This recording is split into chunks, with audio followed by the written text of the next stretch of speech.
de la semaine, Marie de Magdala se rendit au sépulcre, dès le matin, comme il faisait encore obscur.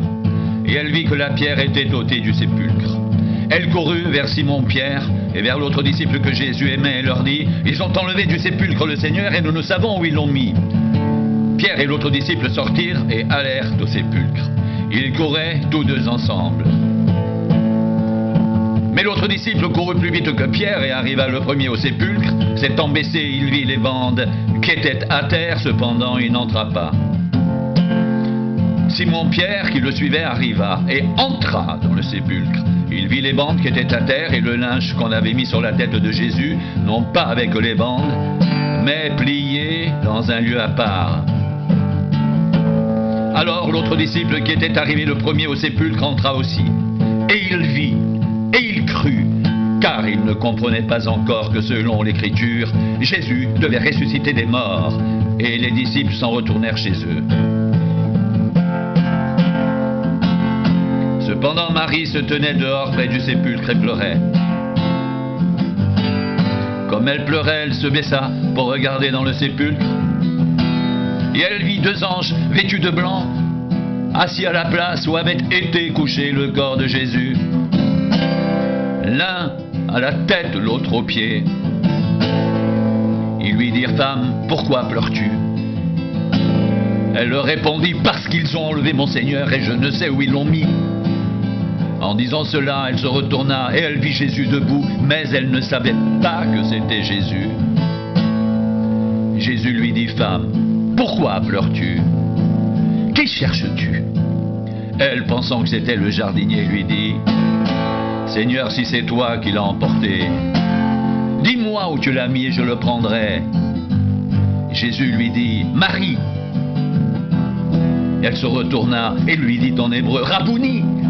c'est-à-dire maître. Jésus lui dit, ne me touche pas, car je ne suis pas encore monté vers mon Père, mais va trouver mes frères et dis-leur que je monte vers mon Père et votre Père, vers mon Dieu et votre Dieu.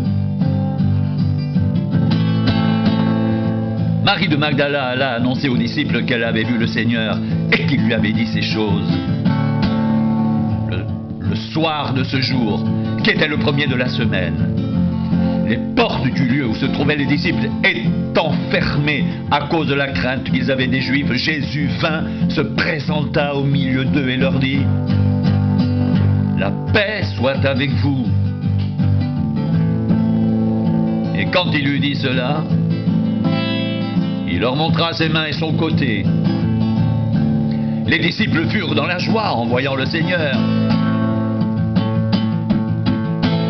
Jésus leur dit de nouveau, « La paix soit avec vous.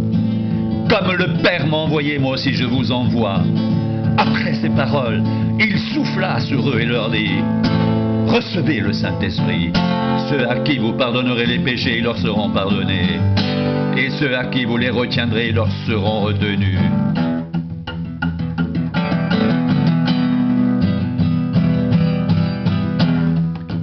Thomas, appelé Didyme, l'un des 12, n'était pas avec eux lorsque Jésus vint.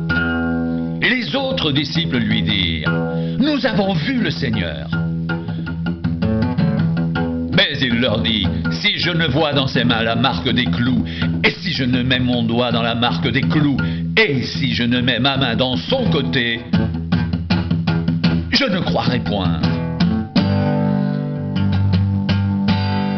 8 jours après cela, les disciples de Jésus étaient de nouveau dans la maison et Thomas se trouvait avec eux.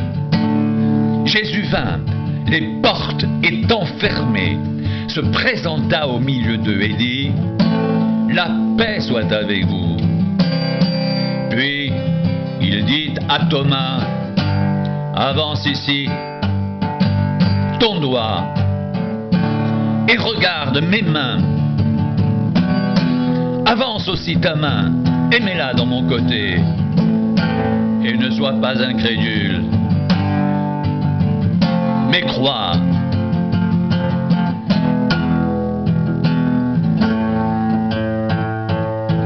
Thomas lui répondit, « Mon Seigneur et mon Dieu. » Jésus lui dit, « Parce que tu m'as vu, tu as cru. Heureux ceux qui n'ont pas vu et qui ont cru. Jésus a fait encore en présence de ses disciples beaucoup d'autres miracles qui ne sont pas décrits dans ce livre.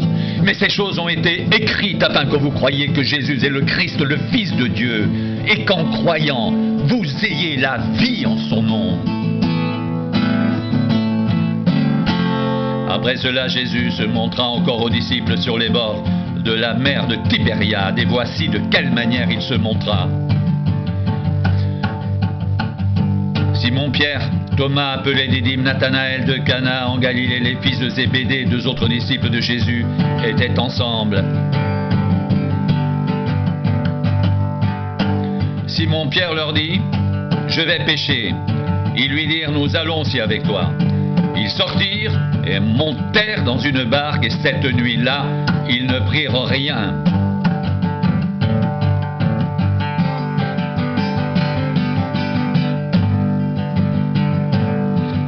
Le matin étant venu, Jésus se trouva sur le rivage, mais les disciples ne savaient pas que c'était Jésus. Jésus leur dit, « Enfants, n'avez-vous rien à manger ?» Ils lui répondirent, « Non. » Il leur dit, « Jetez le filet du côté droit de la barque, et vous trouverez. » Ils le jetèrent donc, et ils ne pouvaient plus le retirer à cause de la grande quantité de poissons. Alors le disciple que Jésus aimait dit à Pierre, « C'est le Seigneur !» Et Simon-Pierre, dès qu'il eut entendu que c'était le Seigneur, mit son vêtement et sa ceinture, car il était nu, et se jeta dans la mer. Les autres disciples vinrent avec la barque, tirant le filet plein de grands poissons, car ils n'étaient éloignés de terre que d'environ 200 coudées.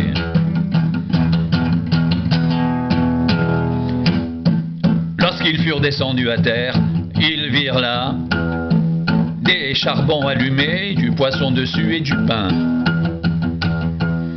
Jésus leur dit, « Apportez des poissons que vous venez de prendre. » Simon-Pierre monta dans la barque et tira à terre le filet plein de 153 grands poissons, et quoiqu'il y en ait tant, le filet ne se rompit point.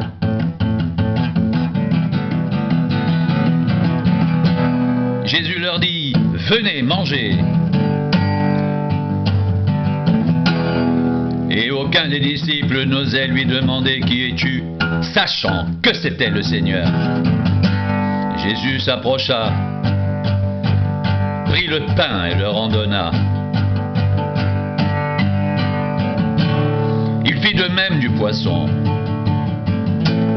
C'était déjà la 3e fois que Jésus se montrait à ses disciples depuis qu'il était ressuscité des morts.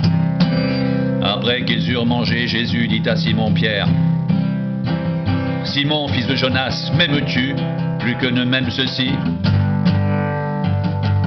Il lui répondit, « Oui, Seigneur, tu sais que je t'aime. » Jésus lui dit, « Paie mes agneaux. » Il lui dit une seconde fois, « Simon, fils de Jonas, m'aimes-tu » Pierre lui répondit, « Oui, Seigneur, tu sais que je t'aime. » Jésus lui dit, « Paie mes agneaux. » Il lui dit pour la 3e fois, « Simon, fils de Jonas, m'aimes-tu » Pierre fut attristé de ce qu'il lui avait dit pour la 3e fois, « M'aimes-tu » Et il lui répondit, « Seigneur, tu sais toutes choses. Tu sais que je t'aime. » Jésus lui dit, « Paie mes brebis. En vérité, je te le dis, quand tu étais plus jeune, tu te saignais toi-même et tu allais où tu voulais. Mais quand tu seras vieux, tu étendras tes mains, et un autre te ceindra et te mènera où tu ne voudras pas. » Il dit cela pour indiquer par quelle mort Pierre glorifierait Dieu. Et ayant ainsi parlé, il lui dit, « Suis-moi. »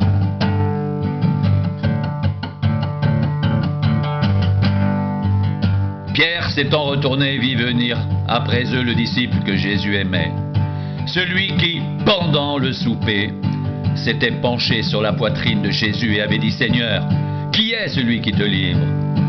En le voyant, Pierre dit à Jésus et à celui-ci, « Seigneur, que lui arrivera-t-il » Jésus lui dit, « Si je veux qu'il demeure jusqu'à ce que je vienne, que t'importe, toi, suis-moi.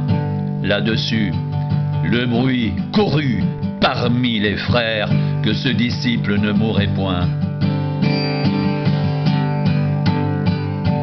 Cependant Jésus n'avait pas dit à Pierre qu'il ne mourrait point, mais si je veux qu'il demeure jusqu'à ce que je vienne, que t'importe.